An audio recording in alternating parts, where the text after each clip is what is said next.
So I'm your host, Tamika Ellsworth, top Bay Area home strategist and educator. Located in one of the major meccas of Silicon Valley is Menlo Park Belhaven's neighborhood, District 1.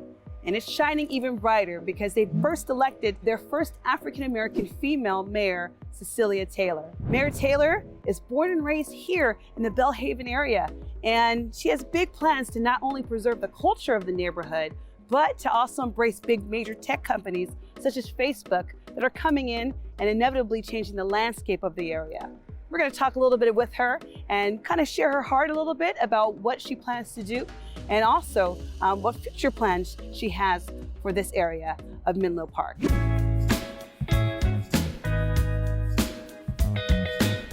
So we're here at Carl Clark Park. I'm joined now by Mayor Taylor.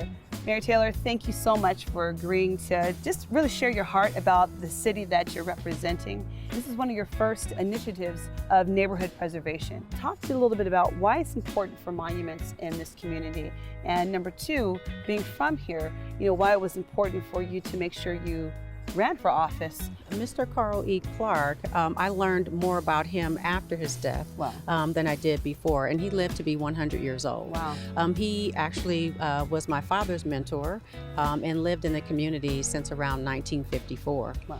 Once I found out that he helped build the Boys and Girls Club, he contributed to the community center as well. Mm-hmm. It made sense to honor him in some kind of a way in the community. When we have something named after a community member, it gives an opportunity and also empowerment tools to our youth to look at, well, this person literally lived across the street from me and contributed A, B, and C. Wow, yes. And what can I be doing? The second part, as far as my contribution to the community, was really looking at my core values of, one, how I can be most effective, right, and two, how can I encourage more of my community members to be engaged civically and then also continue the civic engagement. And so I try to inspire and be inspired because the world is tough and we don't always have to look at what makes us feel bad. We can always look at what makes us feel good. So celebrate it. Right, and it's extremely important to you because, as I mentioned before, you are a native of this area. Yes. How has that contributed to you becoming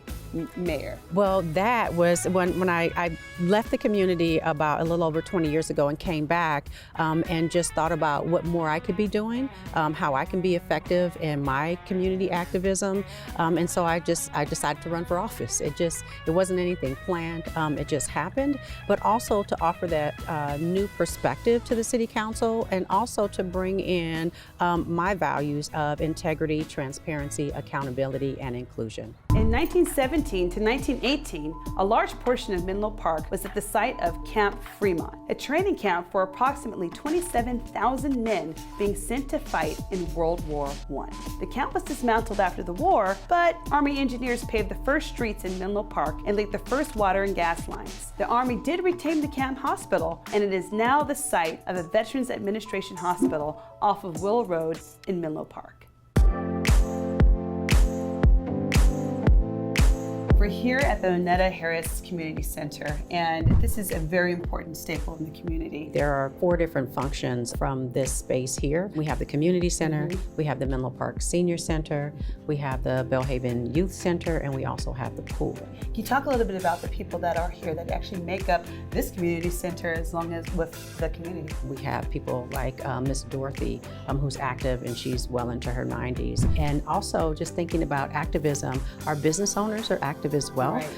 Our barbershop owner, the family that makes our wonderful pan dulces, nice, and then also backyard. And I think it's important to make the businesses a part of the discussion because they are also our contributors to our community. Exactly. So what's the future for not only this community, but Menlo Park as a whole? Well, definitely strengthening those ties. I believe that focusing on health and wellness is important. Stay involved, listen, learn, and participate is very important. I think that's great. Thank you again for letting me join you on this little tour and letting us actually come into your world for a little bit. You're a perfect example of showing that, hey, if Mayor Cecilia Taylor can have a voice on a place that she grew up in, you can dream big too.